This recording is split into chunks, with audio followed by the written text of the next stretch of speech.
कृष्ण हरे हरे। वंशाकल्पतरुभ्यश्च कृपा सिन्धुभ्यैव च पतितानां पावनेभ्यो वैष्णवेभ्यो नमो नमो। परमाराध्यतम गौड़ीय गुरुवर्ग की पाद पद्म का कृपा भिक्षा करते हुए लखनऊ स्थित मोतीनगर गौड़ीय मठ में हम लोग भागवत कथा श्रवण कर रहे हैं। हम लोग 7वां स्कंद की कथा विशेषकर प्रहलाद चरित्र श्रवण करेंगे। परीक्षित महाराज का 2 प्रश्न। पहले उन्होंने वराह अवतार का कथा सुना। वराहदेव भगवान वराहदेव वराह मूर्ति लेकर हिरण्याक्ष को वध किया। हिरण्याक्ष और हिरण्यकशिपु 2 भाई। हिरण्याक्ष को वध किया। उस समय हिरण्याक्ष और हिरण्यकशिपु कौन थे बताया कि वैकुंठ के दारी जय और विजय शापभ्रष्ट होकर आए। भगवान नारायण के कृपा से 3 जन्मों में वो लोग का उद्धार होगा, ऐसा विधान मिला। सत्ययुग में हिरण्याक्ष हिरण्यकशिपु, त्रेता युग में रावण कुंभकर्ण, द्वापर युग में शिशुपाल और दंतवक्र रूप में वो लोग आए। 3 जन्मों के बाद कृष्ण के हाथ में मृत्यु वरण करते हुए वो लोग का उद्धार हुआ। परीक्षित महाराज का प्रश्न है, 2 प्रश्न। सुखदेव गोस्वामी जी से पूछे, भगवान असुर लोगों को संहार करते हैं, देवताओं को प्रति पक्षपात करते हैं, ऐसा क्यों है? आप जितना कथा बोलते आ रहे हैं, बीच बीच में भगवान असुर को मारते हैं, संहार करते हैं, लेकिन देवताओं को हमेशा फेवर करते हैं, पक्षपात करते हैं, ये क्यों है? भगवान तो समदर्शी है। भगवान के लिए तो दीति अदिति पुत्रगण समान है। सूर और असुर सब तो उनका ही सृष्टि है, ऐसा क्यों भगवान करते हैं? दूसरा प्रश्न, शिशुपाल जन्म से कृष्ण का विद्वेषी थे। जो जोगियों का दुर्लभ मुक्ति उनको कैसे मिला? कृष्ण ने उनको मारा और उनको मुक्ति दान किया, ऐसा क्यों हुआ? जन्म से वैरी भाव रखने वाले शिशुपाल निरंतर कृष्ण निंदा करते थे। निंदुक, भगवत निंदुक व्यक्ति को कैसे मुक्ति मिलता है? ये 2 प्रश्न का उत्तर देते भगत सुखदेव जी युधिष्ठिर नारद संवाद को ले आया। हमने पहले ही बोला कि भागवत रचना हुआ गुरु शिष्य संवाद के माध्यम से। सूत शौनक, सुखदेव परीक्षित, ब्रह्म नारद, विदुर मैत्र, युधिष्ठिर नारद, ऐसा संवाद के माध्यम से प्रश्न और गुरु के माध्यम से उसका उत्तर, इस तरह से पूरे भागवत गुरु शिष्य संवाद के माध्यम से हमारा पास आए।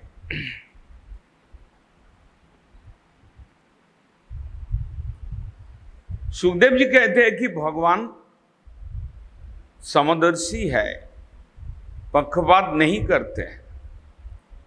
एक कल्प वृक्ष जैसा होता है। कल्प वृक्ष सबका मनोवासना को पूर्ण कर सकते हैं, लेकिन कोई अगर कल्प वृक्ष का सेवा ना करें उनको कैसे मिलेगा? कल्पवृक्ष तो कल्पवृक्ष है, जो भी उनके शरण में आएंगे उनका वासना को पूर्ण करेंगे। अगर देवता लोग हमेशा कृष्ण का शरण में रहते हैं, पूजा करते हैं, सेवा करते हैं, तो उनको एक फल अलग मिलेगा। और असुर प्रकृति के लोग जो भगवान को वैरी भाव पोषण करते हुए भगवान से दूर रहते हैं, उनको कैसे एक फल कैसे मिलेगा? भगवान समदर्शी है, कल्प वृक्ष के माफिक है, जो उनका सेवा करेगा उनको अच्छा फल मिलेगा। दूसरा प्रश्न का उत्तर, शिशुपाल।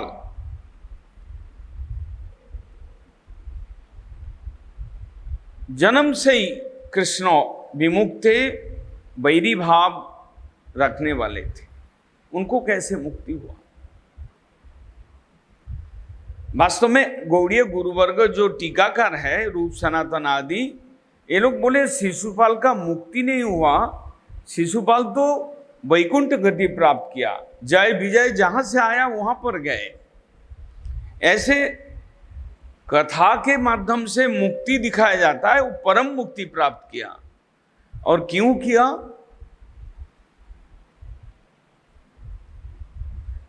भागवत कहते हैं, यदि आप भगवान को प्यार से सेवा करते रहेंगे, प्यार से भजन करते रहेंगे, उसके बाद आप तन्मय हो जाएंगे, तब आपको फल मिलेगा।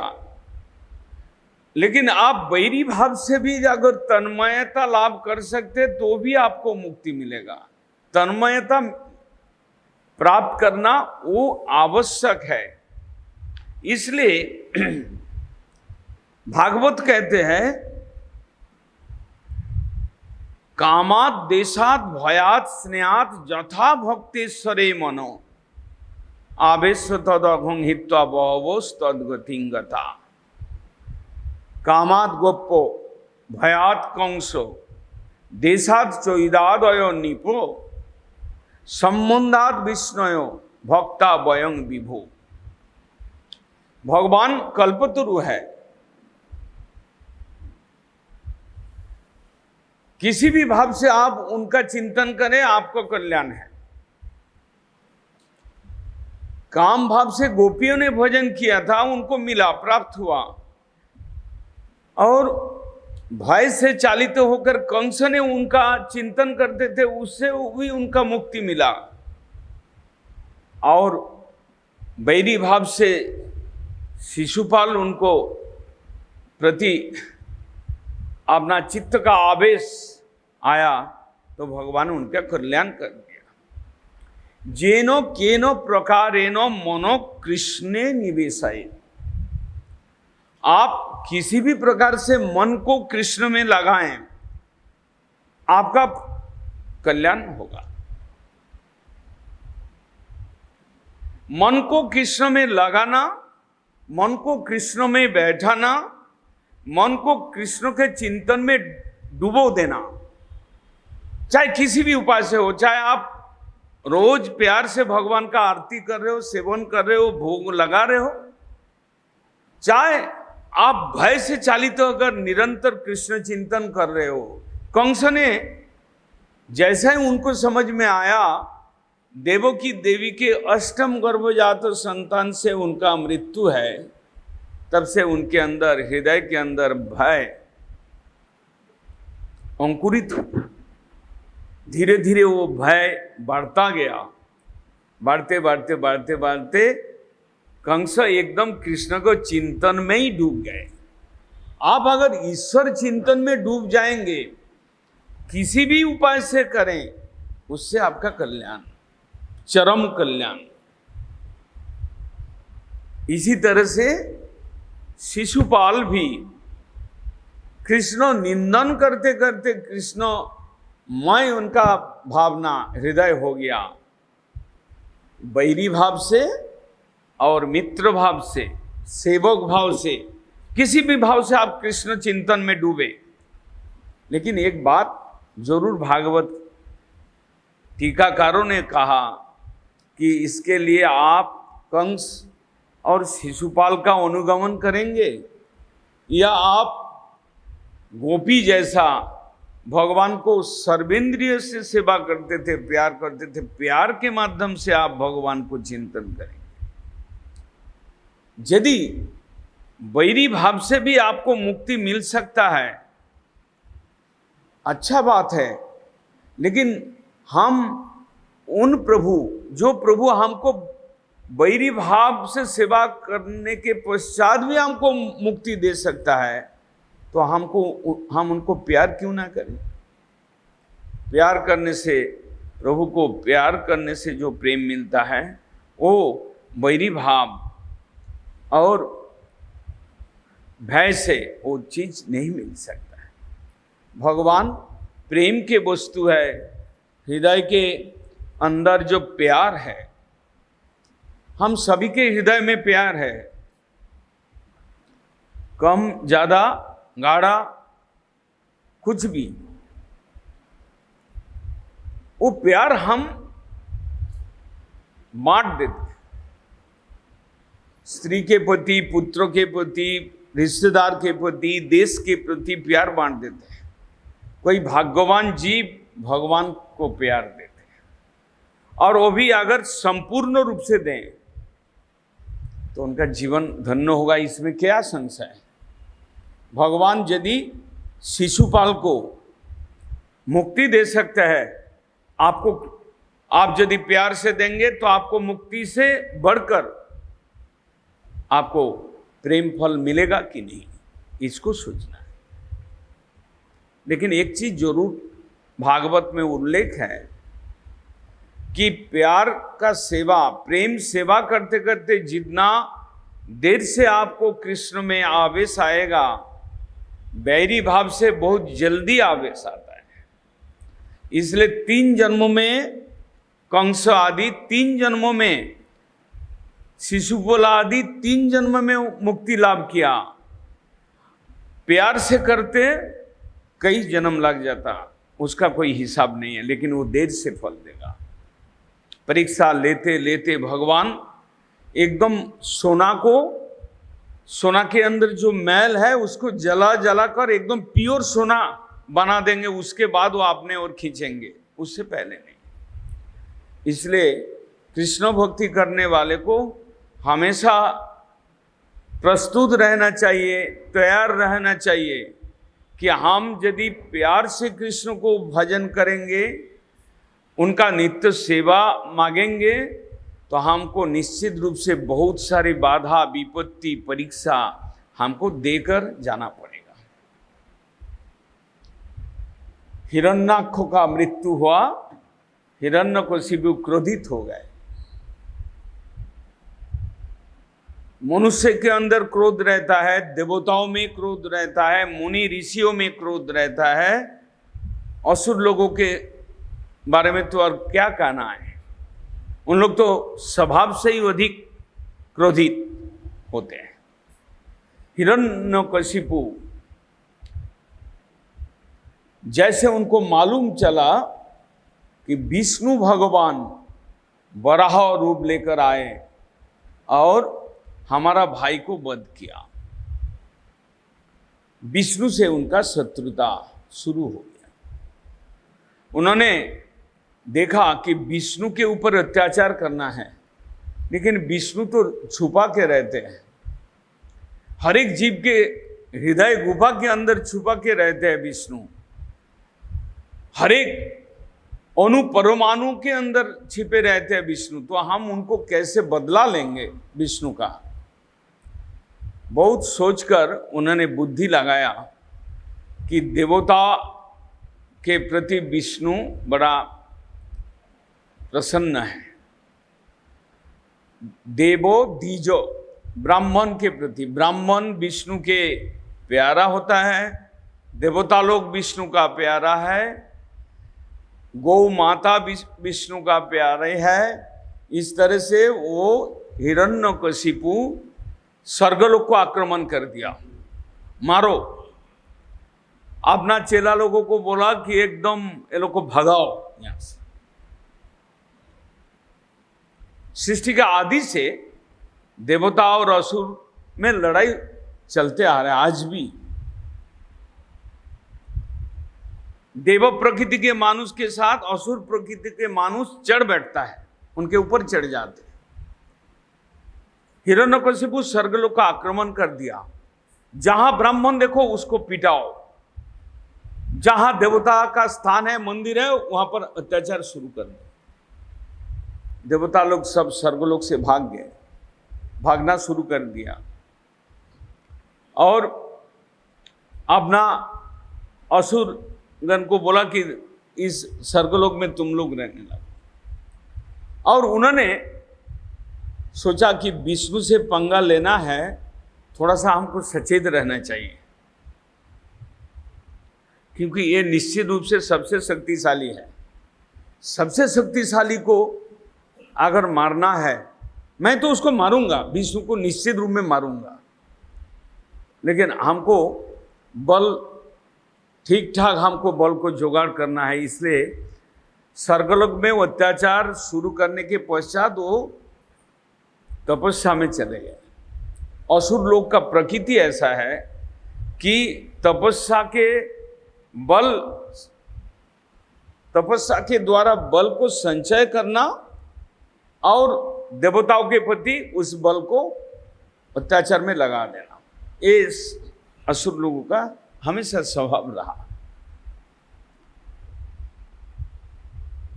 हिरण्यकशिपु मंदार पर्वत में चले गए तपस्या करने के लिए, कठोर तपस्या किया। तपस्या करते करते उनका शरीर एकदम वाल्मीकि कीड़ा से भर गया, हड्डी मात्र रहा, लेकिन वो तपस्या कर रहा है। किसका तपस्या कर रहा है? विष्णु को मारेंगे तो विष्णु का तपस्या तो नहीं होगा। उनको मालूम है विष्णु के बाद में दूसरा नंबर में है ब्रह्मा जी, तो ब्रह्मा जी का तपस्या।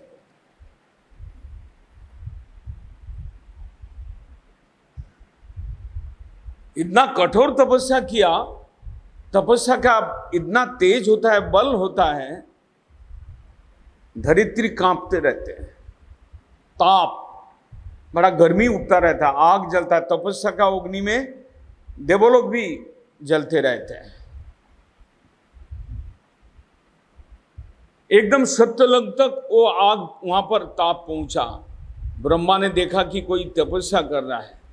ब्रह्मा ने वहां से आए, हंस वाहन होकर वो आए इधर और देखा कि हिरण्यकशिपु के शरीर में कुछ नहीं है, अभी केवल हड्डियां और प्राण है। कमंडलू से पानी छिड़काया, हिरण्यकशिपु ताजा हो गए और जाग गए, तपस्या भंग हुआ। तो ब्रह्मा जी बोले कि भाई क्या बात है, तुम इतना जोर तपस्या क्यों कर रहे, और तुम्हारा कोई प्राप्ति का आशा है, बताओ मेरे को क्या लेना है। हिरण्यकशिपु मन सोचते हैं कि मेरे को तो अमर वर चाहिए, विष्णु को मारने के लिए मेरे को अमर होना पड़ेगा, विष्णु अमर है। लेकिन ये ब्रह्मा, इसका खुद मृत्यु है। सत्य, त्रेता, द्वापर, कली, 4 युग में एक दिव्य युग, 71 दिव्य युग में एक मनंतर, 14 मनंतर में भगवान ब्रह्मा का एक दिन और 14 मनंतर में एक रात। इस हिसाब से 100 साल आयु है ब्रह्मा जी का। हम लोग का हिसाब नहीं, देवोमान देवताओं के हिसाब से उनका 100 साल आयु, लेकिन 100 साल के बाद उनको, 100 साल के बाद उनको मरना ही पड़ेगा।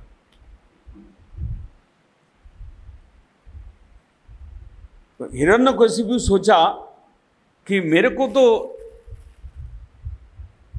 अमर वर नहीं मिलेगा, तो मैं ऐसा एक घुमा फिरा के एक तो वर मांगेंगे ब्रह्मा जी से, ताकि अमर वर के समान हो जाए। तो ब्रह्मा जी बोला भाई वर मांगो। बोलता है कि मैं वर मांगता हूँ, ध्यान से आप सुनिए। मेरा मृत्यु जो है, आपका सृष्टि का कोई जीव मेरे को नहीं मार सकेगा। मेरा मृत्यु दिन में नहीं होगा, रात में नहीं होगा। मेरा मृत्यु घर में नहीं होगा, बाहर में नहीं होगा।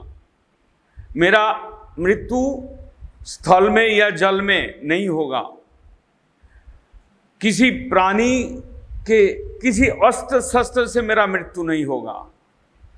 ऐसे 4-5 एग्रीमेंट का पॉइंट रख दिया ब्रह्मा ने, हिरण्यकशिपु ने रख दिया। तो ब्रह्मा बोला ठीक है, ये कौन सा बड़ा वर है, तथास्तु। और एकदम मन में खुश हो गए हिरण्यकशिपु। अरे इनका 4 माथा, ये बेवकूफ है। हमारा दिन में मृत्यु नहीं होगा, रात में मृत्यु नहीं होगा, तो होगा कब? हमारा जल में नहीं होगा, स्थल में नहीं होगा, तो कहां पर हमारा मृत्यु होगा? और ब्रह्मा का सीजा हुआ कोई भी प्राणु से नहीं होगा, मारेगा हमको कौन? कोई भी अस्त्र शस्त्र से मृत्यु नहीं होगा, तो कैसे मरेंगे हम? मैं तो घुमा फिरा के मैं अमर वर ले लिया, लेकिन इनको समझ में नहीं आया। हिरण्यकशिपु ऐसा, हिरण्यकशिपु इस संसार में बहुत सारे हैं। आपने को इतना चालाक समझते हैं कि भगवान भी मेरा बस है। इतना चालाकी करते हैं कई बार। इतना बड़े बड़े बुद्धिमान है, वो सोचते हैं कि हम भगवान को ठगा दिया। तुम ठगेगा कि भगवान ठगेगा, और तुम बाद में तुमको मालूम चलेगा, पता चलेगा। बहुत अच्छा हुआ, बहुत खुशी से वो आ गए। इधर चेला लोग को बोला कि क्या देवता लोग का क्या हाल है? बोला नहीं, वो सब भाग गया सब। एकदम देवता लोग का सिंहासन में वो बैठ गए हिरण्यकशिपु कि मैं आज से यहाँ का राजा हूं। सब देवता लोग भागने शुरू कर दिया। जो भी था, जो भागे नहीं है डर के मारे से, वो हिरण्यकशिपु के दास बनकर वहीं स्वर्गलोक में रह गया। ऐसा होता ही है। और इधर देवता लोग भगवान के शरण में गया कि हम लोग का क्या होगा। हम लोग तो स्थान च्युत है, अपना अपना स्थान से च्युत हो गया है। तो भगवान बोलते हैं कि जाओ, तुम लोग को अभी इंतजार करना पड़ेगा।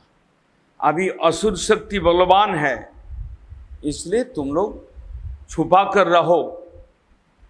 काल प्रतीक्षन्ते देवा। काल खराब होगा, समय खराब होगा, आदमी को संयत रहना चाहिए, संयम के साथ रहना चाहिए। काल बड़ा बलवान है। हम लोग के जीवन में कभी अच्छा समय आता है, कभी बुरा समय आता है। तो बुरा समय में हम क्या मर जाएं? हमको सहन करना है, हमको बड़ा बुद्धिमानी से चलना है, कोई गलत काम नहीं करना है। देवता लोग ऐसे ही किया। और भगवान ने बोला कि एक समय आएगा कि ये हिरण्यकशिपु के एक पुत्र होगा जो भक्त प्रहलाद, उनके ऊपर वो मेरा भक्त होगा, और हिरण्यकशिपु उसके ऊपर चरम अत्याचार करेगा। जितना अत्याचार ज्यादा करेगा उतना ही इसका पुण्य क्षय होगा। और प्रहलाद के द्वारा भगवान का अवतार होगा और हिरण्यकशिपु को मारेंगे। उसके बाद तुम लोग पुनराय देवलोक में अपना स्थान ले सकते। जिस समय वो मंदार पर्वत में तपस्या करने गए थे, उस समय का घटना है कि इंद्र हिरण्यकशिपु का जो पत्नी है कयाधु, उसको लेकर भाग रहे थे। रास्ते में उसको नारद मिल गया। नारद कहते, देवराज इंद्र तुम क्या कर रहे हो? दूसरे का पत्नी को लेकर भाग रहे हो, तुम्हें शर्म नहीं आता? बोलता नहीं प्रभु, मैं तो इस कोई गलत भावना से नहीं ले जा रहा। इसके गर्भ में एक संतान है, उस संतान को मारना है, क्योंकि हिरण्यकशिपु जितना अत्याचारी है, उसका लड़का भी अत्याचार करेगा। तो इसलिए इसको मार देने से देवता लोग शांति से रह सकेंगे। नारद दिव्य दृष्टि से देखा, अरे तुम बेवकूफ है, इसके गर्भ में एक भक्त संतान है जिसकी वजह से तुम लोग पुनराय देवलोक में वापस आ सकते हैं, वही भक्त है इसके गर्भ में, इसको छोड़ दो। इंद्र ने नारद के कहने पर कयाधु को छोड़ दिया। कयाधु नारद को बोला कि मेरा पति तपस्या करने गए, मैं इस समय क्या करूं, आपका आश्रम में मेरे को रख दीजिए, जब पति आएंगे तब हम जाएंगे। यही घटना हुआ कि प्रहलाद महाराज का जीवन में मातृगर्भ से आप भजन शुरू कर सकते हैं। प्रहलाद महाराज उसका दृष्टांत है। नारद तो क्या करेंगे, सब सुबह शाम भगवान का कथा कीर्तन करेंगे भगवत कथा। कयाधु के गर्भ में संतान सप्तम मास से अधिक हो गया। प्रहलाद महाराज उनको उद्देश्य कर भागवत का कथा नारद ने सुनाया अपना आश्रम में, और प्रहलाद मातृगर्भ में रहकर सारे भागवत कथा वो सुने। बाद में वो महाभागवत बन गए। वही संस्कार, जन्म लेते ही वो विष्णु भक्त थे, और उनके पिता हिरण्यकशिपु का वो चीज अच्छा नहीं लगता था। प्रहलाद महाराज जैसे ही थोड़े थोड़े बड़े हुए, धीरे धीरे उनको उनका पिताजी षंड और अमार्क दो गुरुपुत्र के टोल में भेज दिया कि पढ़ाई करो। जैसे हम लोग संतान को केजी, अपर केजी, लोअर केजी, सीनियर, ये सब हम लोग भेजते हैं, ऐसे भेज दिया उनको।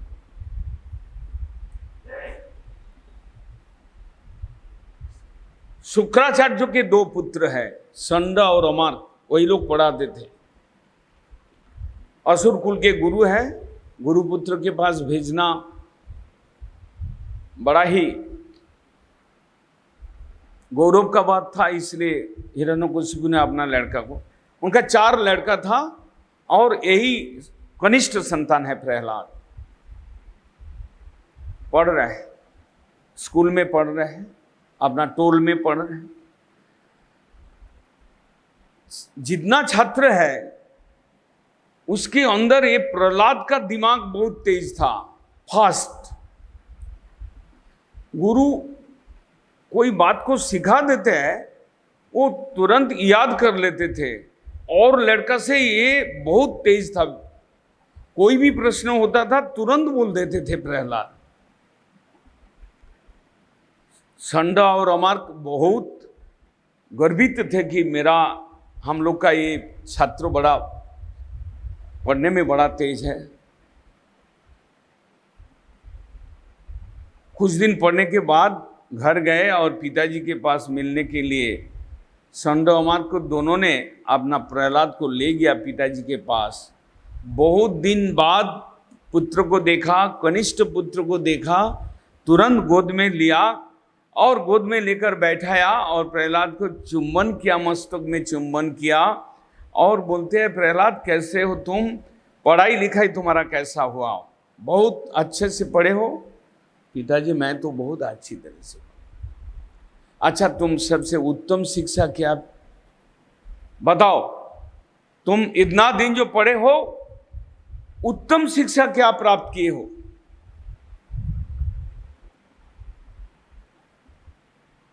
प्रहलाद महाराज क्या बोलते हैं, मन्ने असुर वर्ज देही नाम सदा समुद्विग्न धियाम असदवग्रहात् हित्वात्मपातं गृहम अंधकूपम वनंगतो जद हरिमाश्रयेत्। ये क्या बोल दिया? वो बोल रहा है कि पिताजी मैंने तो ये शिक्षा किया, इस गृह संसार नरक जैसा है, यंत्रणा है। मैं तो ये शिक्षा, उत्तम शिक्षा किया कि वन में जाकर हरि को आश्रय करना चाहिए। जैसा ही हरि का नाम सुना हिरण्यकशिपु एकदम आश्चर्यचकित रह गया और हंसने लगे।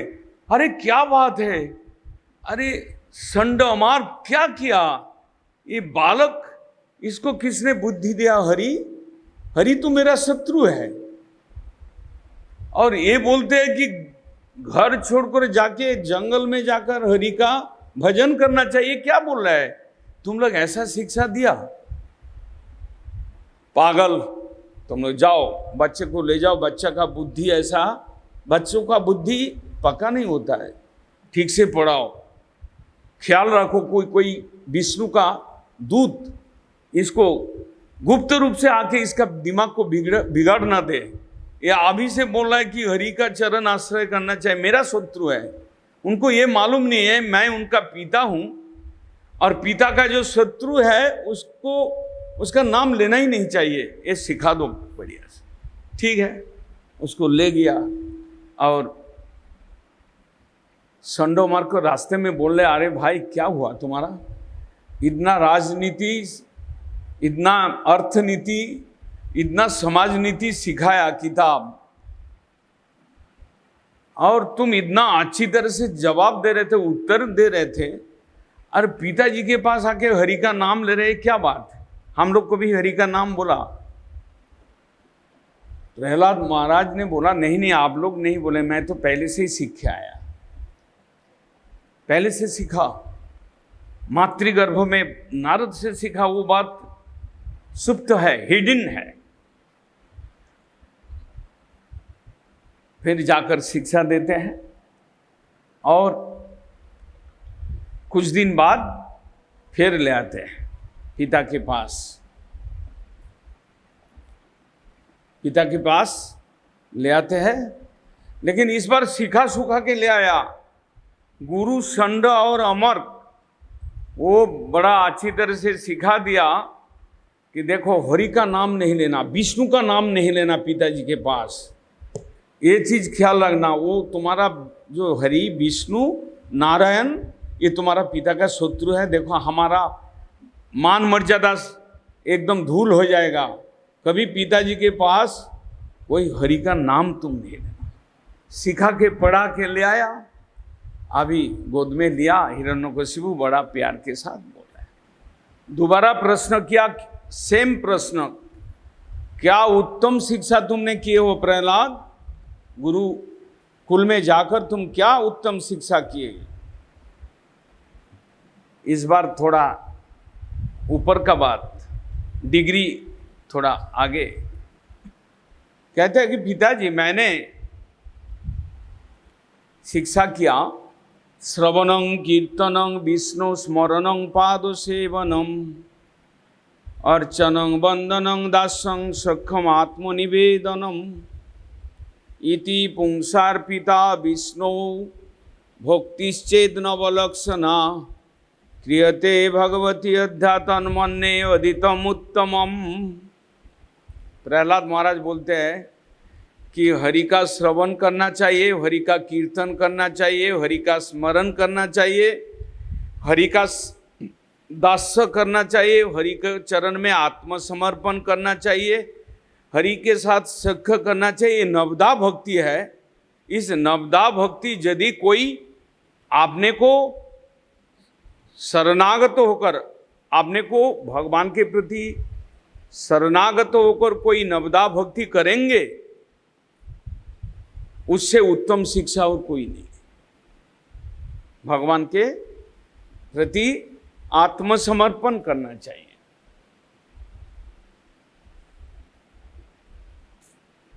तो बड़ा आश्चर्य बात है, हिरण्यकशिपु इस बार क्रोधित हो गए। संड और अमरको को बोला कि तुम लोग ऐसा शिक्षा दिया, ये हरि हरि करते हैं। पहला बार जब आए वो भी बोला कि बनंगतो जद हरि माश्रय, दाबी बोलता है कि हरि का श्रवण करना चाहिए, कीर्तन करना चाहिए, स्मरण करना चाहिए। मेरा शत्रु, तुम लोग ठीक से पढ़ाई, बच्चों को ठीक से नहीं पढ़ाया। एकदम संडो और अमर को कांप रहे। हिरण्यकशिपु उस समय पृथ्वी के राजा है, स्वर्गलोक भी ले लिया। वो तो हाथ जोड़ के कहते कि प्रभु जी हम लोग ऐसा नहीं सिखाया, आपका लड़का ऐसा पता नहीं कैसे इधर आके ऐसा ऐसा बात बोलते हैं। हिरण्यकशिपु प्रहलाद को बोले, अरे प्रहलाद, तुम्हारा माथा को कौन खराब कर दिया? तुम हरि हरि बोल रहे हो। हमारा संसार में ऐसा ही, कोई हरि नाम जप करेगा, हरि पूजन करेगा, हरि मंदिर में जाएगा, संसार के सब लोग बोलेगा इसका माथा खराब हो गया। और उस समय प्रहलाद का उम्र 7-8 साल के बालक है। वो प्रहलाद को पूछा, तुम कहां से ये हरि नाम ले आया? तुमको मालूम नहीं है कि हरि मेरा शत्रु है? तुम हरि जपते जा रहे हो, तुम्हारा दिमाग को कौन खराब किया बताओ, कौन सिखाया तुमको? प्रहलाद महाराज निर्भीक होकर साहस के साथ उत्तर दे रहा है, पिताजी मेरे को कोई नहीं सिखाया।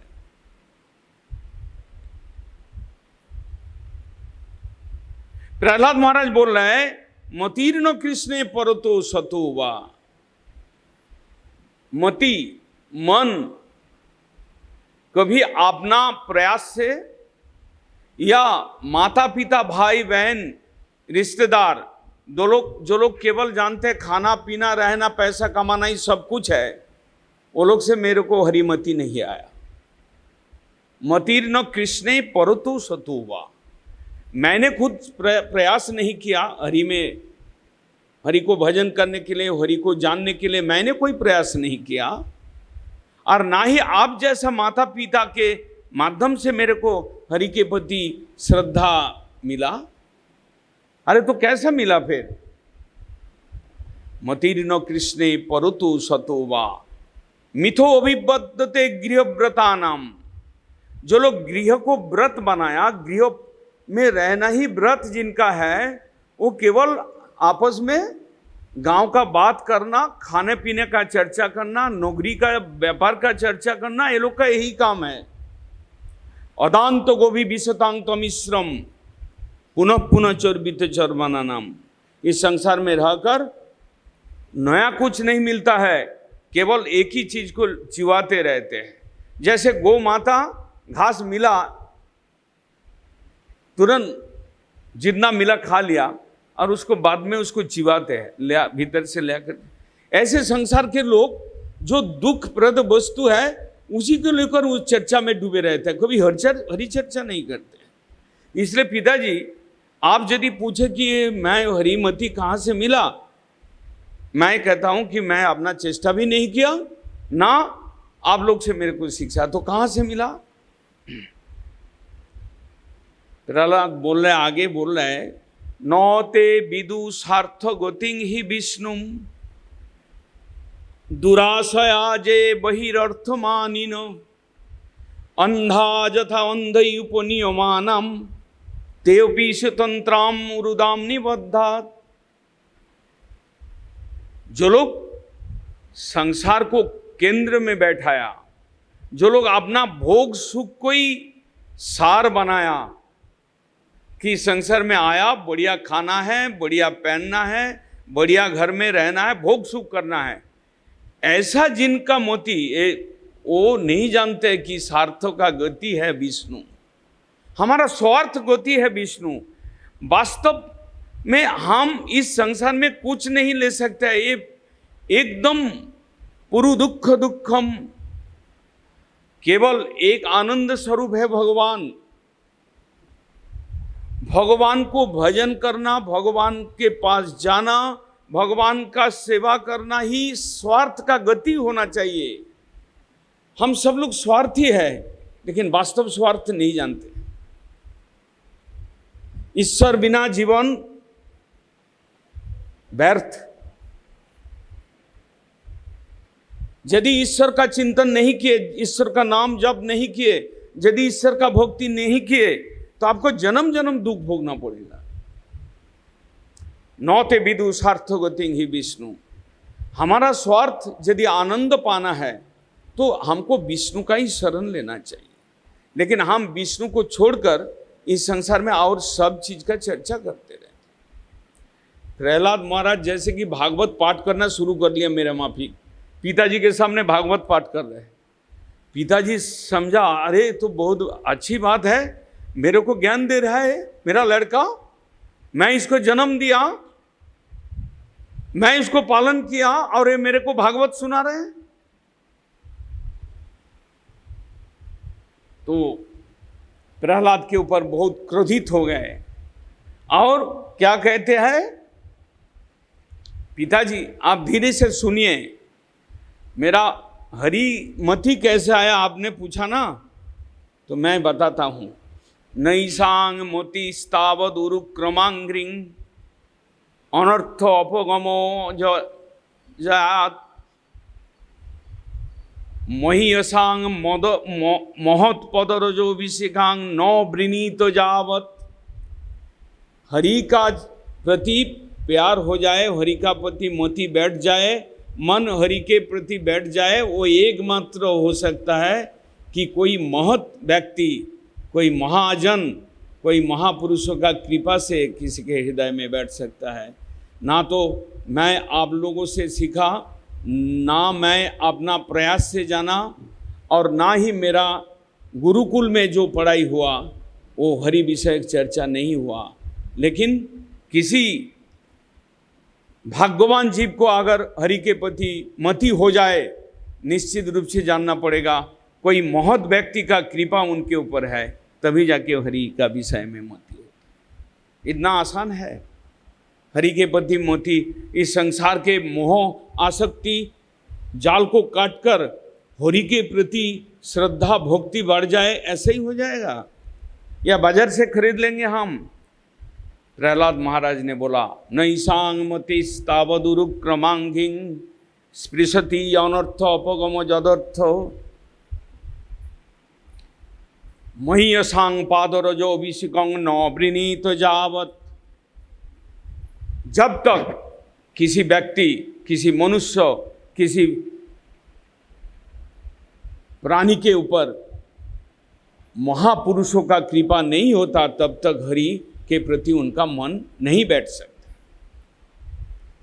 जब इतना हरि कथा बोल दिया, हिरण्यकशिपु ने क्रोधित होकर सब अपना अनुचर को बुलाया, जितना उनका मंत्री और जितना उनका चेला सब था, बोला ले आओ, सबको बुलाया कि ये लड़का को हम मुंह देखना नहीं चाहते, इसको मार दो।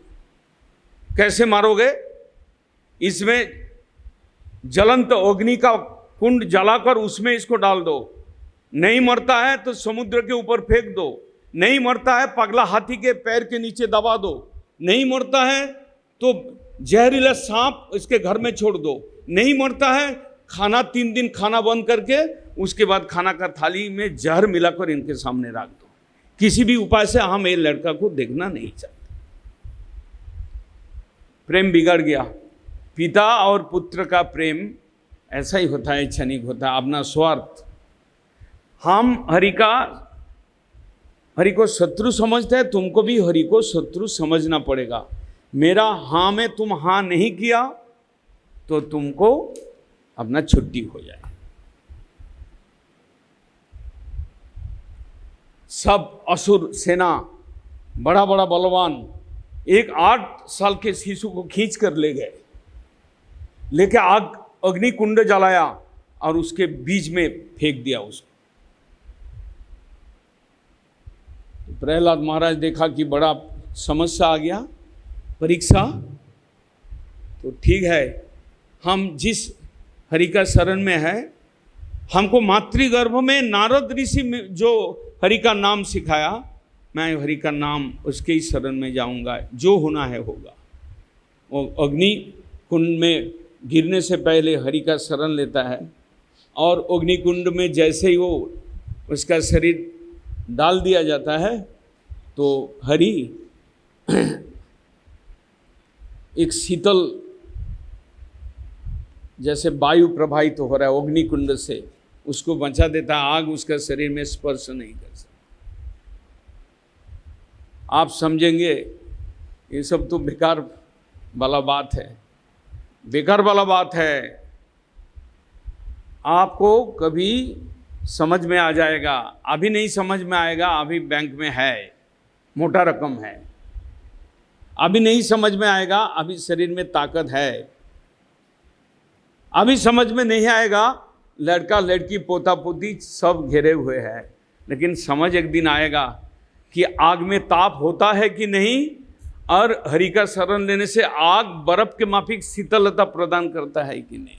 वो जैसे एयर कंडीशन कूलर का हवा निकलता है, वो अग्निकुंड से निकल रहा है। और प्रहलाद महाराज हरि का नाम जप कर आँख बंद करके प्रभु का शरण में है, कुछ भी स्पर्श नहीं कर रहा है। उसको उठा के फिर देखा, ये तो बड़ा अच्छा बात है, उस पर्वत के ऊपर उठाकर उसमें समुद्र में फेंक दिया उसको। तो उनको साथ में तो एक ही है, हरि का शरण करते तो एक कमल का पुष्प आ जाता है, प्रकट हो जाते हैं, उसमें वो बैठ के धीरे धीरे तरंग के बहाव में वो धीरे धीरे ऊपर आ जाते हैं। पगला हाथी के पैर के नीचे गिरा देता है, तो हाथी देखता है कि बड़ा अच्छा लड़का है, कि अच्छा कैसे है, आपके अंदर सद्गुण होगा तो आप अच्छे हैं। सद्गुण कहाँ से आएगा? आप सत वस्तु का चर्चा करेगा, हरि भक्ति करेगा, आपके अंदर गुण प्रकाश होगा। प्रहलाद को देखकर वो मारना तो दूर बात है, वो अपना सिर को झुकाकर सूंड देकर उसके पैर छूता है, उसको प्यार करता है प्रहलाद। फिर क्या किया, एक कमरा में 3 दिन बंद कर दिया, खाना नहीं दिया प्रहलाद को। फिर उसमें एक थाली खाना सजा के ले आया, उसमें जहर दिया। प्रहलाद को क्या जहर क्या है क्या नहीं है, वो तो अपना थाली में जब खाना दिया तो हरि को बोला कि तुम थोड़ा इसमें दृष्टि दे दो, खा लो, मैं तुम्हारा बाद में खाएंगे। हरि का भोग लगा दिया, हरि का दृष्टि से विष का जो क्रिया है वो खत्म। घर के अंदर जहरीला सांप को घुसा दिया कि अभी इसको डांसो एकदम। सांप तो ऐसे मुंह ऊपर करके देखता है कि कौन आ रहा है मेरा पास, कौन सामने है, उसको डांसेगा, ऐसा जहर चला जाएगा, 2 घंटा में काम खत्म। लेकिन जैसे ऊपर मुंह उठाकर देखा सांप कि एक अच्छा सुंदर बालक है, और धीरे धीरे मस्तक को झुकाया और आगे बढ़ते बढ़ते प्रहलाद के चरण में स्पर्श किया। क्यों? वो देखा कि इसके अंदर मेरा जो अंतर्जामी है इसके अंदर है, तो प्रणाम करते हैं। इस तरह से जितना सारे मारने का उपाय था वो अपना लिया, लेकिन असुर सेना ने इनको मार नहीं पाया। जैसे ही मार नहीं पाया, वापस आया और हिरण्यकशिपु के पास खबर गया कि आपका लड़का को किसी तरह से आपका लड़का को मारा नहीं गया। तो वो चिंतित हो गए। चिंता तो होना ही है, आपके भीतर में तो ईश्वर बैठे हुए हैं, आप उनके प्रति शत्रुता करेंगे, चिंतित तो आपको होना ही है। वो सोच रहा है कि न जाने इसके अंदर कोई ताकत है या विष्णु उनको रक्षा कर रहा है, ऐसा सोच में पड़े। बाद में गुरुपुत्र षंड और अमर का आया कि बोला कि महाराज आप चिंता ना करें, इसको छोड़ दीजिए, इसको पढ़ने दीजिए। गुरु शुक्राचार्य जब वापस आएंगे तब आप उनसे सलाह विमर्श करिए कि क्या करना है। तो पढ़ने चले गए। परीक्षा में अगर कोई पास हो जाता है, कोई छात्र अगर डिस्टिंक्शन लेकर फर्स्ट क्लास में पास करते हैं तो उसके हृदय के अंदर क्या आनंद होता है, तो कुछ लड़का लोग तो जानता ही है, जो लोग स्टूडेंट है। अभी प्रहलाद महाराज का बड़ा तेज आ गया, बड़ा उत्साह आ गया। अभी वो स्कूल में जाता है, पढ़ता है, टिफिन पीरियड में 2-4 दोस्त को बुलाकर हरि का कीर्तन करता है, एक साथ में मिलाकर, और सब लोग को बैठाकर कीर्तन शुरू कर दिया। जितना स्कूल के छात्र है, सहपाठी है, सबको कहते हैं कि हरि का भजन करना चाहिए।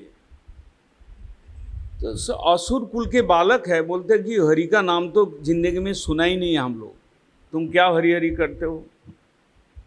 कहते हैं देखो, हरि है भगवान ईश्वर, हमारा अंतर्जामी है, वही हम लोग को प्राण दिया, वही हम लोगों को चेतन सत्ता दिया, वही हम लोग को जन्म दिया, हम लोग हरि के दास है, ऐसा हरि का कथा बोल रहे हैं। असुर बालक बोलते हैं कि देखो, हम लोग जन्म से हरि का नाम नहीं सुना, तुम अगर हरि का बात करते हो, हरि कीर्तन करते हो, हमको अच्छा लगता है हम लोगों को, लेकिन हम लोग तो अभी बच्चा है, अभी हम लोग का हरि करना क्या जरूरत है? बड़े होने से हम लोग हरि को जानेंगे, उसके बाद उसका भजन करेंगे। प्रहलाद महाराज बोलते हैं, कौमार आचरेत प्राज्ञ धर्मान भागवतानि हो। भगवान का भजन करना कौमार काल से ही कर सकते हैं। कौमार मतलब 1 से लेकर 5 वर्ष के उम्र तक कौमार काल बोलते हैं। तो कहते हैं कि कौमार काल से ही भजन करना चाहिए, जन्म के साथ साथ भजन करना चाहिए। भक्ति तो आत्मा का वृत्ति है, उस शरीर का वृत्ति नहीं है। उस शरीर तो जैसा जैसा बड़ा होगा तो ऐसा ऐसा बढ़िया से हरि सेवा होगा, लेकिन जन्म से ही भजन करना चाहिए। कौमार आचरेत प्राज्ञ धर्मान भागवतानि हो। ऐसा बहुत तरह से रोज टिफिन पीरियड में बैठ जाता है, कीर्तन करता है, हरि का विषय में प्रवचन करता है प्रहलाद। एक दिन अचानक संडे और मार को दोनों गुरु ने उसको देख लिया कि प्रहलाद अपना हरि नाम कर रहा है बगल में बैठकर स्कूल के पीछे। एकदम माथे में हाथ पड़ गया कि अभी तो ये तो अभी प्रचार शुरू कर दिया। एक तो होता है आचार, उसके बाद प्रचार। हरि का विषय में ऐसे तो उनका पिताजी नाराज है, लेकिन हरि का विषय में फैलाना शुरू कर दिया सबों के मन में। तुरंत दौड़कर गए और हिरण्यकशिपु को कहा कि हम लोग के बस में नहीं है, आप संतान को ले जाइए। ये तो हरि कीर्तन कर रहा है स्कूल में और टिफिन पीरियड में ये सबको भड़का रहा है कि हरि का ही भजन करना चाहिए, हरि का सेवा करना चाहिए, हरि का भजन करना ही जीवन का एकमात्र उद्देश्य है। जैसे ही हिरण्यकशिपु सुना, एकदम क्रोधित होकर बोला कि प्रहलाद को ले आओ। प्रहलाद को पकड़ के ले आया और कांप रहे हिरण्यकशिपु, आज तुमको हम मार डालेंगे, देखते हैं तुम्हारा विष्णु कैसे तुमको रक्षा करते। प्रहलाद महाराज थोड़ा से भी विचलित नहीं हुए। बोला, पिताजी आप थोड़ा शांत हो जाइए, तुम बोलो तुम्हारा हरि यदि तुमको रक्षा करता है तो कहाँ छिपे रहते हैं, तो हरि कहाँ है? हरि को तो दिखाई पड़ेगा, हरि को तो तुम प्रणाम करेगा। बोला, मेरा हरि तो सर्वत्र सर्वदा है। हरि सर्वत्र सर्वदा, सब समय। एक ऐसा नहीं है कि मैं अभी इधर हूँ, कलकत्ता में नहीं हूँ। हरि सब समय एक ही साथ में, सर्वावस्था में, सर्व वस्तु के अंदर हरि विराजमान है। कण कण में हरि विराजमान है। हिरण्यकशिपु सोच रहा है कि मैं तो भीतर हो रहा हूँ, लेकिन ये लड़का कैसे निर्भीक है, इसके मन में तो थोड़ा सा विचलन नहीं है। ये कैसे एकदम बड़ा खुलकर बात कर रहा है, इसके अंदर कोई डर नहीं है। लेकिन मेरा भीतर में तो डर मेरे को सता रहा है कि कभी विष्णु आके मेरे को मार ना दे।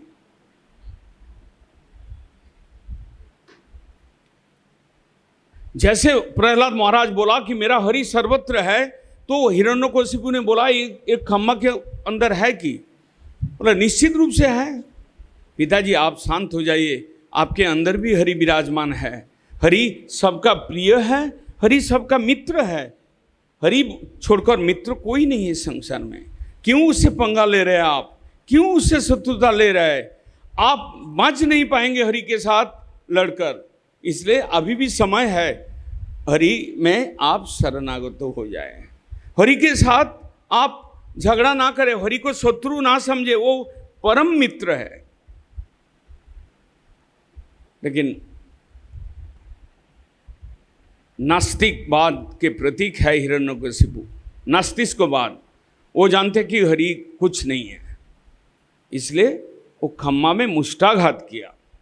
तुम्हारा अगर हरि इसमें है तो मैं देखता हूँ हरि कैसे, वो उसका क्या रूप है, और मैं उससे लड़कर देख लेंगे। जैसे खम्मा को मुष्टाघात किया तो वो एकदम टूट के गिर गया।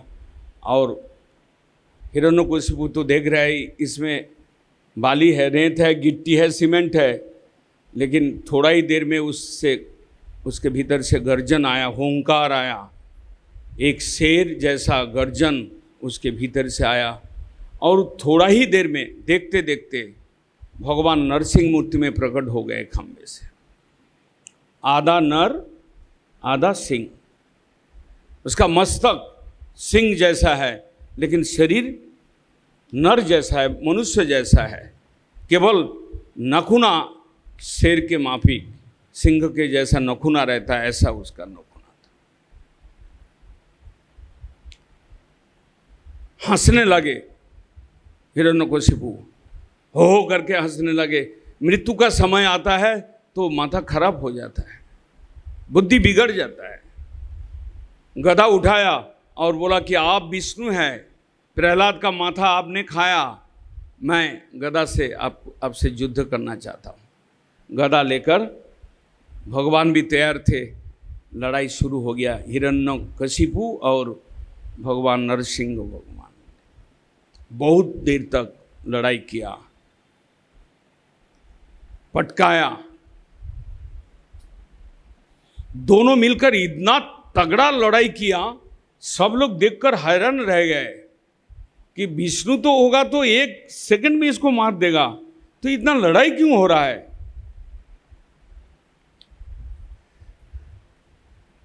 भागवत टीकाकारों ने इसका व्याख्यान देते हैं कि भगवान द्वादश रस उसके अंदर है, शांतो दास्य सुखो वात्सल्य मधुर वीर रुद्र करुण विभत्स आदि। एक रस का नाम है वीर रस। जिस रस अंदर रहे तो लड़ाई करने का इच्छा होता है। भगवान को भी लड़ाई करने का इच्छा था, लेकिन क्या अपना भक्तों के साथ लड़ाई करेंगे या असुर के साथ लड़ाई करेंगे? वो अपना असुर से तो उनका टच नहीं है।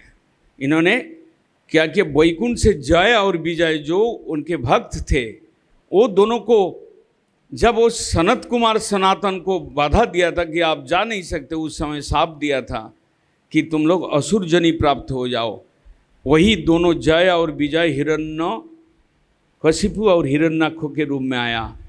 वास्तव में दिखाई पड़ रहा बाहर से कि वो हिरण्यकशिपु असुर है, लेकिन वास्तव में वो दोनों भक्त है, वैकुंठ के दारी थे। भक्त के साथ भगवान का लड़ाई हो रहा है, वीर रस का आस्वादन हो करने के लिए भगवान ऐसा पूरा नाटक को रचना किया।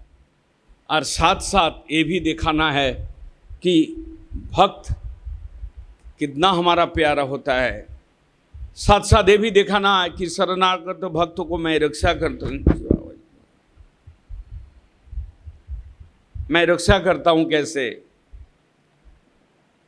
जैसे ही भगवान सर्वअंतर्यामी है, ब्रह्मा ने वर दे रखा है कि दिन में नहीं, रात में नहीं मृत्यु, मनुष्य से नहीं, देवता से नहीं, ब्रह्मा के श्रेष्ठ कोई प्राणी से नहीं।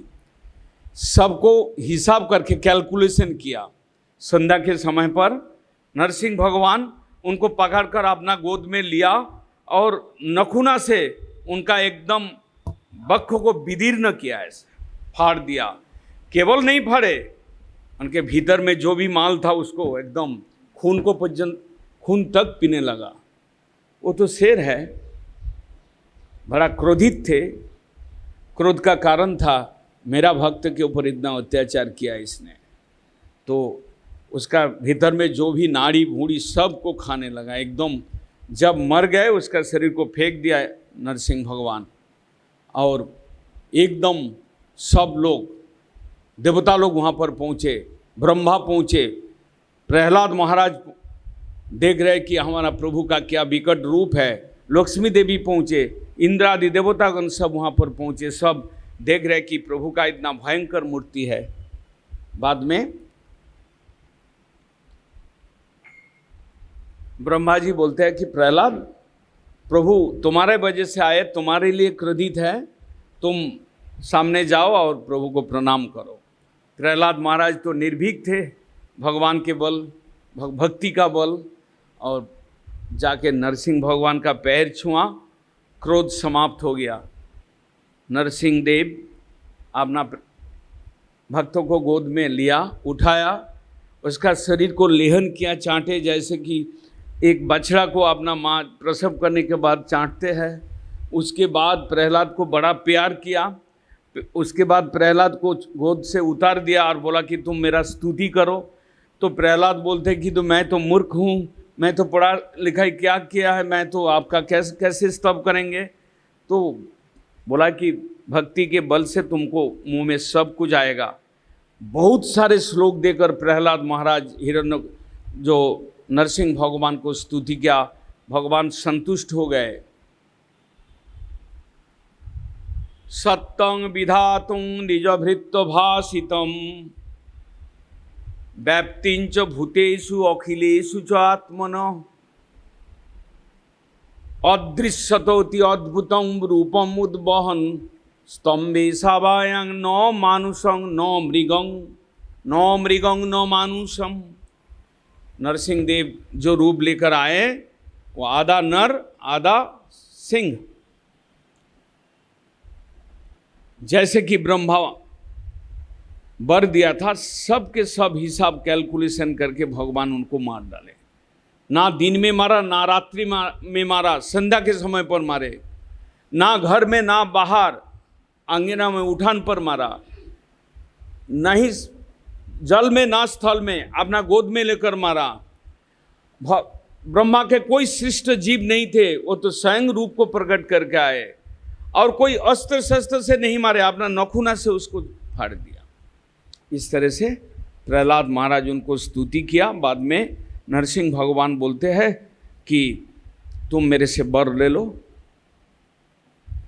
प्रहलाद कहते कि मैं कैसे वर लूं? मैं आपको भजन करने के फल स्वरूप आपसे कुछ मांग लूं तो ये बनिक बिक्री हो जाएगा। आपको दिया और आपसे लेगा, ये तो देने लेने वाला काम है, ये बनिक वित्ती है। मैं तो आपसे कुछ नहीं मांगेंगे। नरसिंह भगवान समझाया कि मेरा दर्शन व्यर्थ नहीं होता है, तुम मेरे से कुछ मांग लो। तो बोला कि अगर आपको वर देना है, मेरे अंदर कामना वासना है, उसको जला दीजिए। एक कामना वासना से ही संसार, हम लोग इतना धरती पर आकर जन्म मृत्यु के चक्कर में घूम रहे, उसी के कारण हमारा अंदर कामना वासना इतना सुप्त रूप से भीतर में है, वही हमको घुमा रहे हैं। प्रहलाद महाराज बोला कि हमारा कामना वासना को समाप्त कर दीजिए। बोला और कोई वर? बोला मेरा पिताजी को आप उद्धार कर दीजिए, क्षमा कर दीजिए। बोला पिताजी का तुम्हारा क्षमा हो गया। तुम जैसा भक्त जिस कुल में आते हैं, मैं उसका 21 पीढ़ी हम ऐसे ही उद्धार कर देते, उसके लिए तुमको चिंता करना नहीं। इस तरह से बोल भगवान सिंहदेव की जय। सप्तम स्कंद का कथा समाप्त होता है और 8वां स्कंद में शुरू में ही गज उद्धारण, हरि का एक अवतार, तामस मनंतर, चतुर्थ मनंतर में हरि अवतार हुए थे और हरि अवतार में उन्होंने गजेंद्र को उद्धार किया। त्रिकुट पर्वत के उपत्यका में एक बहुत बड़ा सरोवर था और सुंदर जंगल, पेड़ पौधा से घिरा हुआ एक मनोरम स्थान, जिस सरोवर के अंदर गजराज अपना परिवार लेकर जल केली कर रहे थे, स्नान कर रहे थे, अपना परिवार के साथ आनंद कर रहे थे। गजराज को उद्धार करने के लिए हरि को आना पड़ा। उस विषय में भागवत कहते हैं कि त्रिकुट पर्वत के उस सरोवर में, जंगल के अंदर, गजराज अपना प्रारब्ध कर्मों को भोग करने के लिए वहां पर आए। उनका बच्चा, पत्नी, सब कुछ लेकर सरोवर में स्नान कर रहे थे, एक दूसरे को पानी फेंक रहे थे, जल केली कर रहे थे। और हाथी का स्वभाव होता है कि पानी में जाते हैं तो पानी को एकदम कर्दमाक्त कर देते, घोला कर देते। और उनका प्रारब्ध उनको वहां पर ले आया जहां पर एक नक्र उस सरोवर के अंदर, पानी के अंदर था, वो भी अपना प्रारब्ध भोग रहे थे। नक्र ने देखा हमारा शांत वातावरण, हमारा घर में ये कौन आया, कौन लोग आया और इतना पूरा हमारा तहलका मचा के रख दिया। धीरे धीरे नक्र ने अपना मस्तक उठाकर देखा कि बहुत बड़ा प्राणी है। सब 10-15 हाथी का कितना पत्नी है, कितना बच्चा है, वो सब के सब सरोवर में एकदम बड़ा मजा ले रहे थे, आनंद ले रहे थे। गर्मी का समय था और बड़ा शीतल पानी एकदम पूरा सरोवर के अंदर एकदम अपना शांत परिवेश को एकदम अशांत करके वो लोग सब स्नान कर रहे थे। नक्र ने क्या किया, धीरे धीरे आकर जो गजराज है उसके पैर पकड़ लिया। जैसे उसको पैर पकड़ लिया तो गजराज ने अपने को बचाने के लिए, छोड़ाने के लिए वो धीरे धीरे ऊपर, पानी के ऊपर आने का कोशिश किया। तब तक उनका पत्नी और बच्चा सबको मालूम हो गया कोई नक्र उसको पकड़ लिया, तो सब के सब धीरे धीरे ऊपर उड़ गया, सरोवर के पानी के ऊपर आ गया। छोड़ने का कोई उपाय भी नहीं था उन लोगों। ये तो बड़ा भयंकर प्राणी है, पैर में पकड़ लिया। हाथी का बल स्थल में होता है और नक्र का बल पानी में होता है।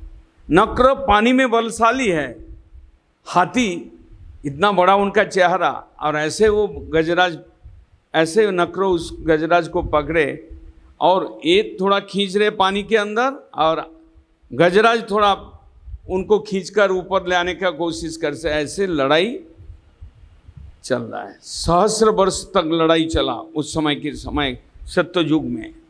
स्त्री और बच्चा सब गजराज को उद्धार करने का कोशिश तो किया, लेकिन कोई उपाय नहीं था। धीरे धीरे हाथी का बल कम हुआ और नक्र ने उसको एकदम खींच ले जा रहा है, सरोवर के बीच में पानी में डूबोकर उसको मारेंगे। हाथी जब देखा कि मेरा रक्षा करने का मेरा शक्ति नहीं है और मेरा परिवार सब अपना जीवन लेकर ऊपर चले गए, अचानक उसके मन में हरि का शरण आया। हरि का शरण किया। जजाप जपं प्राग जन्मेन अनुशिक्षितम, पूर्व जन्म में जो सीखा उस मंत्र को याद आ गया, ओम नमो भगवती वासुदेवाय। कैसे याद आया हाथी को? हम लोग गीता तो घर में रखते हैं, उसको पढ़ते तो ठीक से नहीं है। गीता में क्या कहते हैं? गीता कहते हैं हमारा भजन कितना ही थोड़ा सा अणु मात्रा में कोई करे, उसका फल कभी नष्ट नहीं होगा। नेहो अभिक्रम नाशोस्ति प्रत्यवाय न विद्यते, स्वल्पमपि यस्य धर्मस्य त्रायते मौतो भया। गीता का 2nd चैप्टर। नेहो अभिक्रम नाशोस्ति प्रत्यवाय न विद्यते। आप अगर हरि सेवा किया, एक दिन के लिए किया, एक बेला के लिए किया, आप 2 मिनट के लिए हरि को प्रणाम किया श्रद्धा से, वो फल आपका नष्ट नहीं होगा। आपका आत्मा के साथ वो चलता रहेगा, कभी ना कभी ऐसा काम देगा, महान भय से आपको बचा लेगा। वही हुआ गजराज को। पहले जन्म में वो इंद्रदुम्न राजा थे और हरि का अर्चना कर रहे थे। अगस्त ऋषि उनका गुरुदेव आया, वो उठकर प्रणाम नहीं किया, सम्मान नहीं किया, पूजा समाप्त किया, उसके बाद गुरु को प्रणाम किया। उस अपराध से गुरु उनको अभिशाप दिया कि तुमको हाथी जनी मिल जाए, तुम स्तब्ध बुद्धि हो। उसी फलस्वरूप उसको हाथी जन्म मिला। लेकिन जो पूजा जो हरि का अर्चना कर रहे थे वो वृथा नहीं गया। भगवान कृष्ण अर्जुन को बोल रहे हैं कि हमारा विषय में थोड़ा सा भी कोई कुछ करेगा वो कभी नष्ट नहीं होगा, वो कभी व्यतिरेक फल नहीं देगा, उसका साइड इफेक्ट नहीं होगा। जैसे कि जैसे हम लोग मेडिसिन खाते हैं, एलोपैथी मेडिसिन एक बीमारी को दूर करने के लिए खाते तो दूसरा उसका साइड इफेक्ट आ जाता है, लेकिन हरि सेवा का कोई साइड इफेक्ट नहीं है।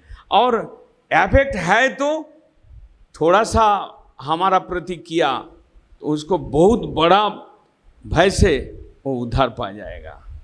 हाथी का वही हुआ। वो पहले जो हरि का अर्चन करते थे, वो हरि का मंत्र का याद अचानक उनके मन में आया और ओम नमो भगवती वासुदेवाय करते हुए रोते रोते अपना सूंड देकर उस सरोवर का पानी और कमल पुष्प प्रभु को अर्पण किया मनोमन, और रोते रोते प्रार्थना किया, हरि मेरे को बचाओ अभी। हरिं शरणम जगाम। हाथी जन्म, लेकिन हरि स्मृति उनका नहीं गया। जैसे हम लोग 5वां स्कंद में सुन रहे थे कि भरत महाराज हरिन जन्म मिला, लेकिन उनको वो पहले जन्म का स्मृति था कि मैं ये गलती के कारण मेरे को हरिन जन्म मिला। हरि सेवा करने का ये फल है। पूर्व जन्मानु अनुशिक्षितम। पूर्व जन्म में इंद्रदुम्न राजा जो भी सीखा वो अचानक याद आया, और वो मंत्र पाठ करते हुए हाथी ने उनको भगवान को पुकारा।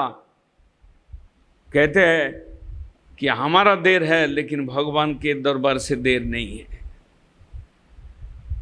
हम आरती क्रंदन के साथ, बड़ा आरती के साथ भगवान को जब हम नहीं करते, कभी विपत्ति आते हैं तब हरि हरि करते हैं, जब विपत्ति चला जाता है तो अपना सुख लेकर मजे रहते हैं। लेकिन जब गजराज बड़ा आर्त होकर पुकारे, हरि देर नहीं किया। आर्त होने के लिए पहले तो मजा ले रहे थे उस सरोवर में परिवार लेकर, लेकिन जब देखा कि जीवन का और कोई भरोसा नहीं है और बाँचने का और कोई रास्ता नहीं है, तब उनको हरि को याद आया और हरि का स्मरण किया। ये हरि अवतार है। हरि शब्द के अर्थ है हरोति नरानां पापानि इति हरि। हरि नाम, हरि उच्चारण करने से, हरि बोल उच्चारण करने से आपके जितना जन्म जन्म का पाप वो समाप्त होता है। हरोति सर्वम, आपका जितना भी पाप है वो सब हरण कर लेता है। हरोति चित्तं हरोति इति हरि, तुम्हारा चित्त को भी हरण कर लेता है, आपने और खींच लेता है, ले सकता है। हरि का नाम उच्चारण किया और भगवान गरुड़ के पीठ पर चढ़कर तुरंत वहां पर पहुंचे। हाथी का सूंड पकड़कर बाएं हाथ में उसको उठाया, ऊपर खींचा, नक्र बाहर आ गया। नक्र, बहुत बड़ा नक्र। चक्र चलाया हरि, जल में ग्रह ने गज को घेरा, जल में चक्र चलाया। उनको चक्र चलाने में, उनका चक्र चल रहा है। भक्त रक्षा के लिए उनको हमेशा चक्र, यहाँ पर आप नहीं देख रहे, लेकिन यहाँ पर सुदर्शन चक्र चल रहा है। जरूरत पड़ेगा वो तो प्रकट हो जाएगा। चक्र चलाया और नक्र का एकदम गर्दन काट दिया और तुरंत गजराज फ्री हो गए और ऊपर आ गए, और इस तरह से भगवान गजराज को उद्धार कर दिया। गीता में और एक श्लोक है, भागवत पढ़ेंगे तो हर पद में आपको गीता का शिक्षा मिलेगा। चतुर्विधा भजन्ते मांग जना सुकृतिनो अर्जुनो, आर्तो अर्थार्थी जिज्ञासु ज्ञानी चो भरतर सब।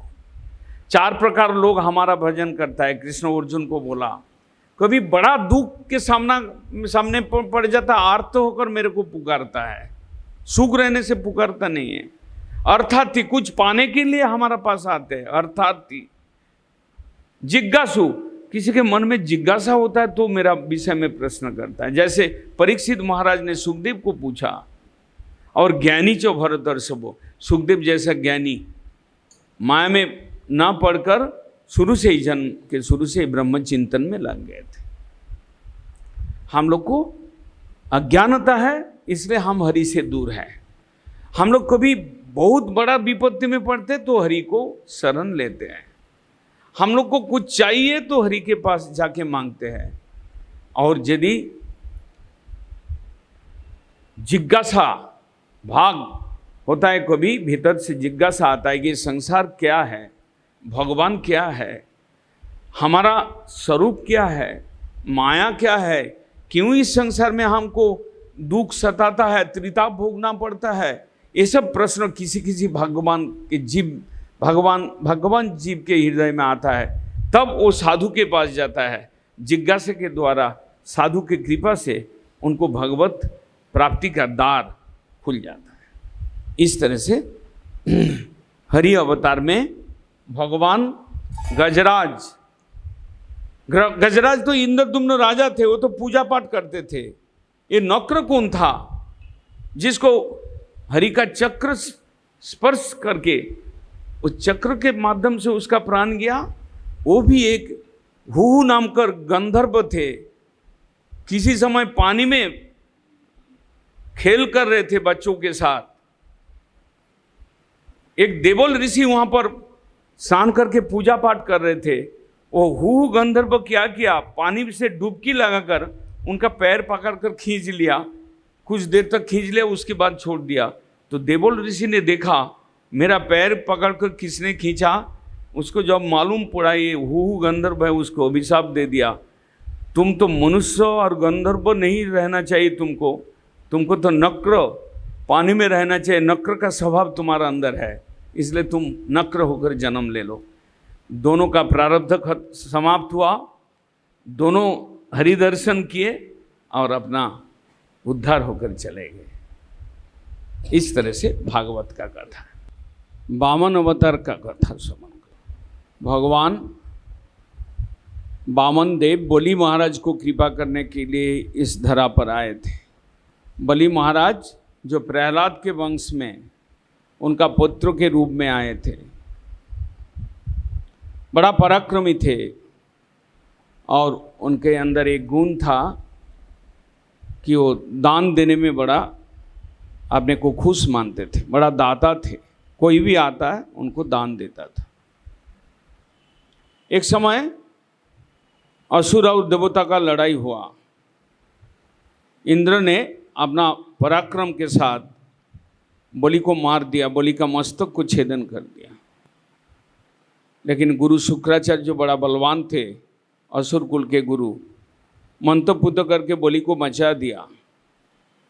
बलि बाद में अपना गुरु का कृपा लेकर बड़ा बलशाली हो गए और देवतापुरी को आक्रमण कर दिया। सब देवता लोगों के, जैसे कि हिरण्यकशिपु थे, ऐसे असुर लोग कई बार देवताओं को बड़ा तकलीफ देते थे। देवता लोग छिन्न भिन्न हो गए। भगवान के पास शरण लिए कि क्या होगा। तो ब्रह्मा ने बोला तुम लोग का समय अभी खराब है, प्रतीक्षा करो। और अदिति के गर्भ में भगवान अवतीर्ण होंगे, असुर का प्रताप से तुम लोग को बचाएंगे और बलि का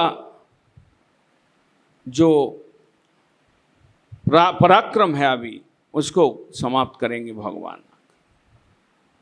इस तरह से देवता लोग प्रतीक्षा किया और भगवान कश्यप और अदिति के गृह पर भगवान वामन देव के रूप में जन्म लिया।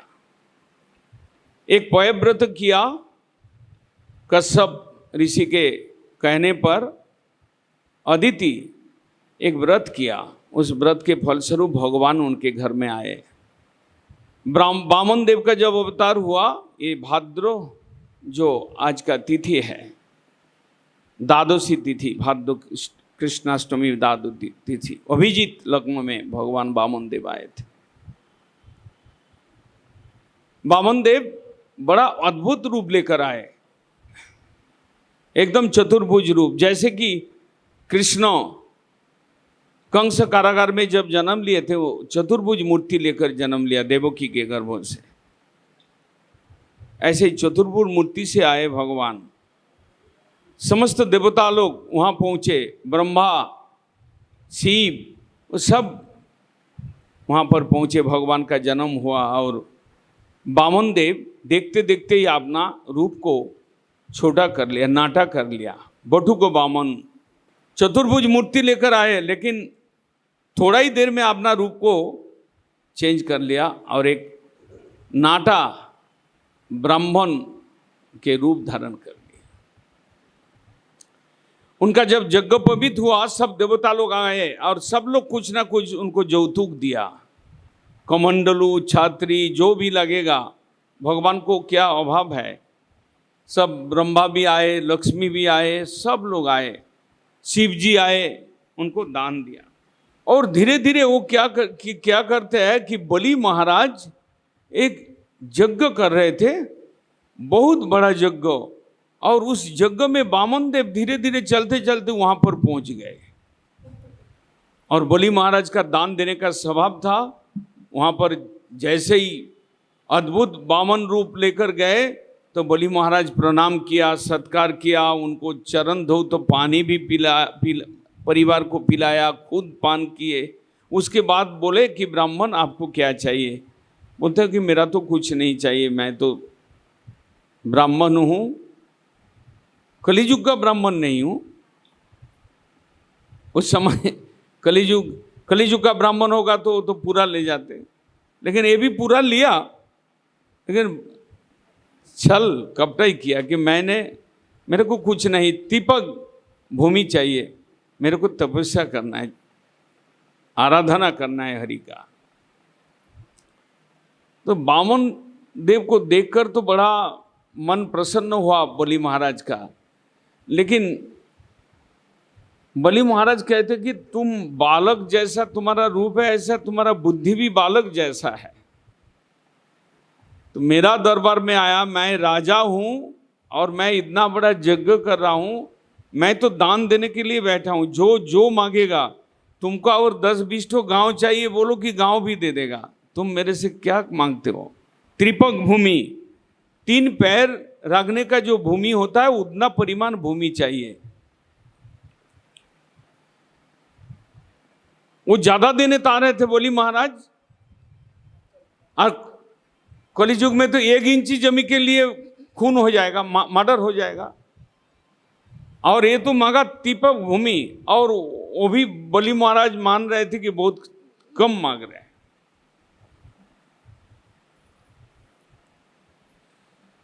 तो बोला कि देखो सोच लो, मांगने से पहले क्या चाहिए आओ तुम सोच लो, मैं बहुत ज्यादा देने वाला हूं, मैं तुम जो मांगेगा मुझ सो देगा, ऐसा बोल। उनको क्या मालूम है कि ये छल कपटाई करके आए भगवान विष्णु, कुछ लेने के लिए आए तो कुछ देने के लिए आए। थोड़ा लेके ज़्यादा देंगे, उनको तो ज़्यादा लेने का जरूरत नहीं है, जो लेंगे तो उसका कई गुना तो उनको वापस करना है, इसलिए थोड़ा ही मांगे, थोड़ा ही लेंगे। त्रिपक भूमि चाहिए हमको। वामन देव ने बोला कि देखो, संतुष्टि हो तो आदमी को शांति मिल सकता है। मेरे को तीपक भूमि से मैं संतुष्ट हो जाऊंगा तो मेरे को मेरा अच्छा होगा, और ऐसे ही मैं आशा करते रहेंगे आपसे बहुत ज़्यादा लेंगे, सोना लेंगे, गाभी लेंगे, जमी जायदाद लेंगे, तो वो लोभ का कोई अंत नहीं है। बोला कि मैं तो तीपक भूमि चाहिए, आप दे दीजिए। तो बलि महाराज कहते हैं कि मैं संकल्प करता हूँ, मैं तुमको त्रिपक भूमि दे देगा। तब तक वहां पर गुरु शुक्राचार्य बैठे थे। अरे खबरदार, तुम इसको कुछ दान नहीं देना, मेरे कुछ संशय है, मेरा अंदर कुछ संशय है। मैं जान रहा हूं कि ये भगवान विष्णु है और तुमसे छलना करके तुम्हारा सब कुछ ले जाएगा, ये त्रिपक भूमि का बहाना है। गुरु शुक्राचार्य ने जैसे मना कर रहे हैं, तो भगवान वामन देव को दान देने में बलि महाराज थोड़ा सोच में पड़ गए कि गुरु तो बोल रहा है कि गुरु तो हमको खराब रास्ता तो नहीं दिखाएंगे, गुरु बोल रहा है। थोड़ा देर रुक गए वामन देव, ये बोली महाराज थोड़ा सोच में पड़ गए। संकल्प मन में तो मुंह से बोल दिया कि मैं आपको त्रिपाद भूमि देंगे, प्रतिश्रुति दे दिया, लेकिन संकल्प करना है उससे पहले शुक्राचार्य ने बोल दिया कि नहीं देना है। उसने सोचे, उन्होंने ऐसा विचार किया कि मेरा यज्ञ स्थल में आए ब्राह्मण उनको वापस भेजना ठीक नहीं है। और गुरु हमारा बोलता है कि माना करता है, निषेध करता है, लेकिन गुरु बोल रहा है कि ये भगवान विष्णु है, तो भगवान विष्णु जैसे उत्तम पात्र कहाँ मिलेगा उनको हम दान दे सकेंगे। तिपक भूमि मांग रहे, जो भी मांग रहे, मैं तो सब कुछ देने के लिए, सब कुछ अगर दे दूं तो मेरा नुकसान नहीं है। बड़ा धैर्य के साथ उन्होंने विचार किया कि हरि सेवा में यदि हमारा गुरु हमको बाधा देता है, मैं गुरु का बात नहीं मानेंगे। पहले दिन हम लोग सुने थे कि भाई को त्याग किया विभीषण, पति को त्याग किया यज्ञ पत्नीगण, याज्ञिक ब्राह्मणीगण, और पिता को त्याग किया प्रहलाद महाराज, माता को त्याग किया भरत महाराज। राम को वनवास में भेज दिया था, राज सिंहासन में बैठने नहीं दिया। इसलिए बलि महाराज अपना गुरु का विचार को साइड किया, हम आपके बात में सहमत नहीं हूँ, मैं आज इनको दान देंगे। संकल्प करना शुरू कर दिया। संकल्प करेंगे, वो कमंडलू का पानी से संकल्प करना होता है। शुक्राचार्य ने जोग बल से उसके अंदर पानी ना निकले, वो नाली में प्रवेश कर गया ताकि संकल्प पूरा ना हो। लेकिन फिर कोई सज्जन बोले कि वो कुश का उसमें घुसा दो, उसी से शुक्राचार्य का एक आँख खराब हो गया था। वो शुक्राचार्य बाहर निकल गए और संकल्प हो गया। संकल्प जब हुआ तो भगवान अपना खेल शुरू कर दिया था। बलि महाराज को कहते हैं कि मेरा त्रिपाद भूमि दो, तो बलि महाराज कहते हैं कि आपका त्रिपाद भूमि क्या, आपका तो 2 पैर है और 1 पैर कहाँ है? बोला मेरा पैर है। तुम तो धीरे धीरे भगवान वामन देव नाटा, आदमी में नाटा बड़ा खतरनाक होता है, ये तो विष्णु भगवान आया।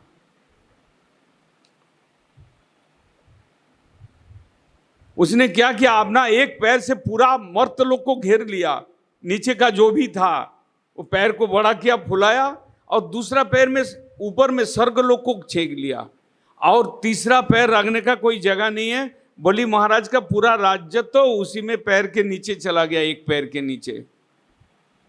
तो बोला कि तुम्हारा और जगह है तुम्हारा? तो बलि महाराज किंग कर्तव्य विमूढ़ हो गए। भगवान ज़्यादा देर नहीं किया, तुम चोर है, तुम संकल्प करते हुए तुम वचन को नहीं रखता है। नाग पास को ले आए, उसको बांध दिया, बलि महाराज को एकदम बांध दिया। अन्याय, तुम संकल्प किया, नहीं दे रहे हो।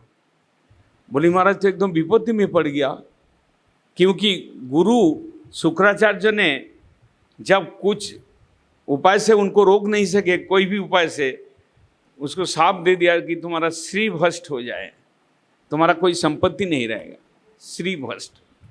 तो बलि महाराज देखा कि हमारा कुछ भी हो, भगवान आया है, उनको हम दान देंगे।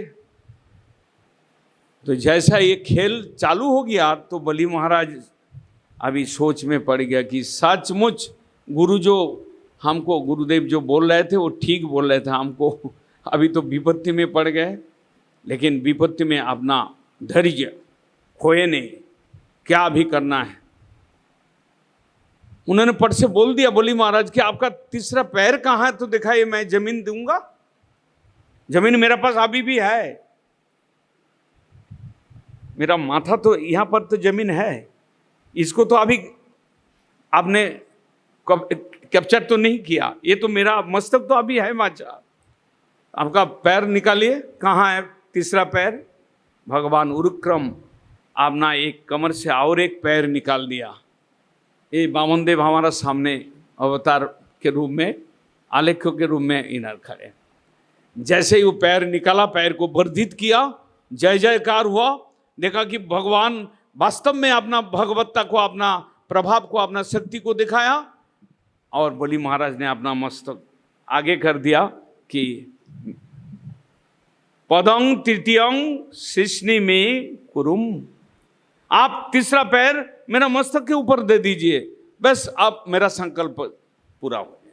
बोलो वामन भगवान की जय। बोलो बलि महाराज की जय। आत्म समर्पण, इसको कहते हैं आत्मसमर्पण। आपने को भी दे दिया। भगवान भी ऐसा ही, भागवत में वर्णन है कि भक्तों को कुछ अगर नहीं दे सकते हैं तो आपने को अर्पण कर देता है भक्तों के पास। ऐसा ही खेल तो चलता है भगवान और भक्त के अंदर। भक्त का धैर्य देखा भगवान ने, और उनको सब कुछ परीक्षा लेते हुए चरम परीक्षा के अंदर फेंक दिया था। भगवान ने बलि महाराज को चरम परीक्षा के अंदर डाल दिया था कि उनको, एक तो उनको भिखारी के रूप में वहां पर आए, भिखारी के रूप में आकर छल कपटाई से त्रिपाक भूमि मांगा, दूसरा त्रिपाक भूमि देने के संकल्प जब कर लिया, उसको नागपाश में बांध दिया कि तुम संकल्प को पूरा नहीं कर पा रहे हो। इस तरह से बलि महाराज श्रीभ्रष्ट हो गए, नागपाश में बंधन स्वीकार किया, फिर भी उसका बुद्धि ठीक रहा, बुद्धि गलत काम में हिला नहीं है। इसलिए वो अपना मस्तक को कि प्रभु आपका चरण हमारा अगर मस्तक में लग जाए, इससे उत्तम और क्या हो सकता, इससे उत्तम और क्या हो सकता है। मैं आपने को आपका चरण में देता हूँ। भगवान उनको नागपाश से छुड़ाया। प्रहलाद महाराज, उनका जो दादा, वो आए पितामह, और सब लोग जय जयकार किया। बलि महाराज को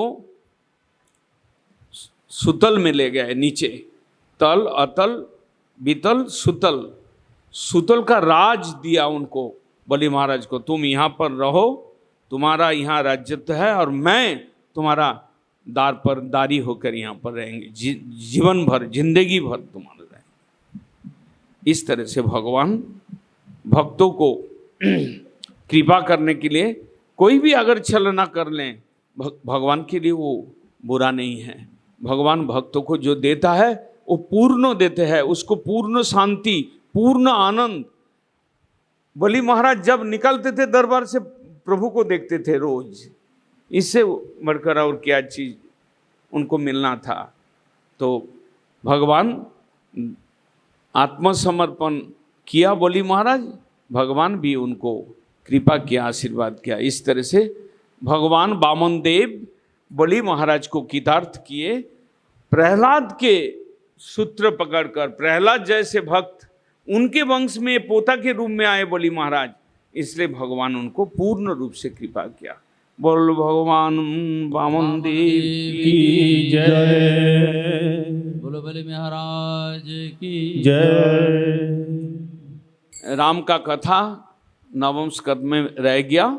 मैं कल थोड़ा सा बोल के उसके बाद कृष्ण कथा कल से शुरू होगा। हरे कृष्ण वंश।